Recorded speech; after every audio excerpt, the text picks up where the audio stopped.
दोस्तों सब्सक्राइब करें और इस बेल आइकन को दबाएं और पाएं वीडियो सबसे पहले। मैं भारत को भारतीयता की मान्यता के आधार पर फिर से खड़ा करना चाहता हूं, उस काम में लगा हूं। और हमारे यहाँ किस तरह का सिस्टम रहा होगा। अभी तो आप पहले तो ये मानते थे, मेरे जैसे लोग जो आधुनिक शिक्षा में से पढ़कर निकले हैं, कि ये जो रामचरितमानस है या राम की कथा है ये सब कल्पना है। और हमारे देश में ये जो वामपंथी लोग हैं ना, लेफ्टिस्ट, वो बहुत चिल्लाते हैं इसमें क्या धरा है, ये तो सब कपोल कल्पना है। लेकिन अभी उन्हीं के मालिकों ने, यूरोप और अमेरिका के बड़े वैज्ञानिकों ने जो नासा में काम करते हैं, उन्होंने सिद्ध किया है कि ये सब सत्य है। आपको मालूम है, थोड़े दिन पहले नासा ने कुछ फोटोग्राफ्स रिलीज किए और वो फोटोग्राफ्स भारत के भगवान श्री राम के बनाए हुए समुद्र सेतु के बारे में हैं। मेरे पास भी वो आए हैं। मेरा एक दोस्त नासा में काम करता है, उसने कहा मैं तुम्हें भी भेजता हूं। बहुत सुंदर फोटोग्राफ्स हैं, सैटेलाइट से उतारे गए हैं, कैमरे से नहीं। और उन फोटोग्राफ से पता चलता है कि आज से इतने लाख वर्ष पहले श्री राम जी ने लंका जाने के लिए पुल बनाया था। वो पुल आज भी सुरक्षित है। बस इतना ही अंतर है कि पहले वो समुद्र के ऊपर था, अब समुद्र में नीचे है। नीचे कैसे चला गया? हो सकता है पिछले कुछ लाख वर्षों में 2-4 हजार बार सुनामी आ गया हो, और सुनामी आता है तो मंजिलों मंजिलों बिल्डिंग डूब जाती हैं, तो ये पुल भी डूब गया हो। लेकिन डूबने के बाद भी वो टूटा नहीं है, सुरक्षित है। और फोटोग्राफ्स बताते हैं और वो साफ दिख रहा है।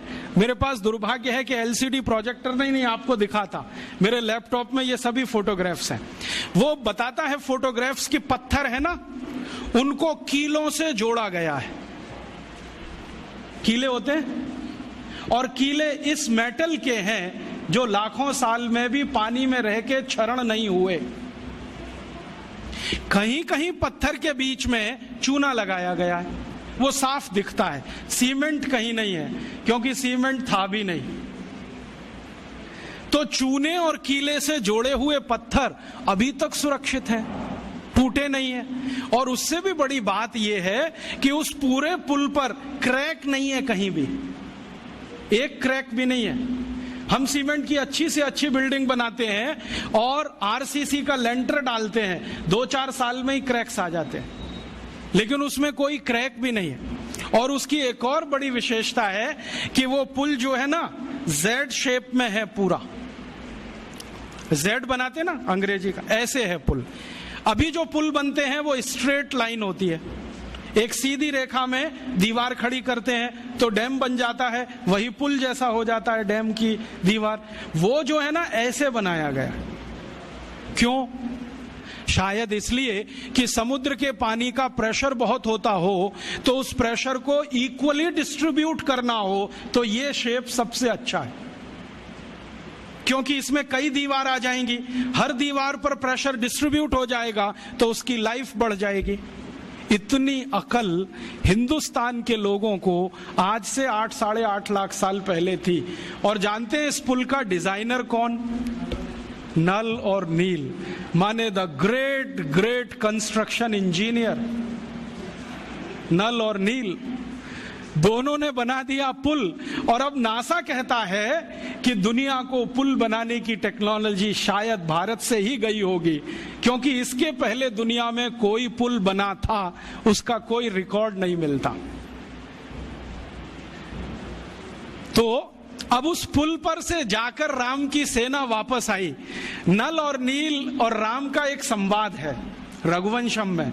नल नील कह रहे हैं कि हम पुल बना देंगे, आप परेशान मत होइए, पत्थर की मदद से बना देंगे। राम पूछ रहे हैं ये समुद्र के पानी में पत्थर तैरेंगे कैसे?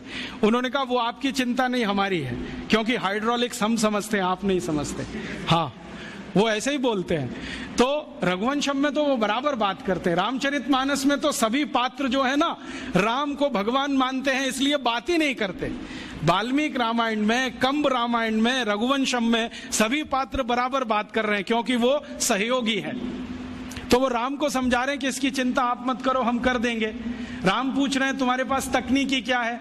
तो उन्होंने कहा हम पहले नाव डुबोएंगे, पत्थर ले लेके नावों को डुबोएंगे, डूबते डूबते वो ऊपर तक आएगी, तब कंस्ट्रक्शन शुरू करेंगे। कितना दिन लगेगा? उन्होंने कहा जो लगे सो लगे, लेकिन पुल बना देंगे। तो राम जी पूछ रहे हैं कि ये पुल बनेगा तो जाएंगे तो सही, लौट के आएंगे कि नहीं? तो उन्होंने कहा आपको मैं एक गारंटी दे सकता हूं कि अपनी सेना जो जाएगी वो तो लौट के आएगी, जो रावण की सेना इस पुल पर आई तो ये डूब जाएगा। कैसे डूब जाएगा? तो वो कह रहे हैं कि हमने इसका जो हिसाब निकाला है ना पूरा, आपकी सेना में तो सब बानर हैं। हाँ, और बानर जब चलते हैं ना तो मिनिमम प्रेशर डालते हैं जमीन पर।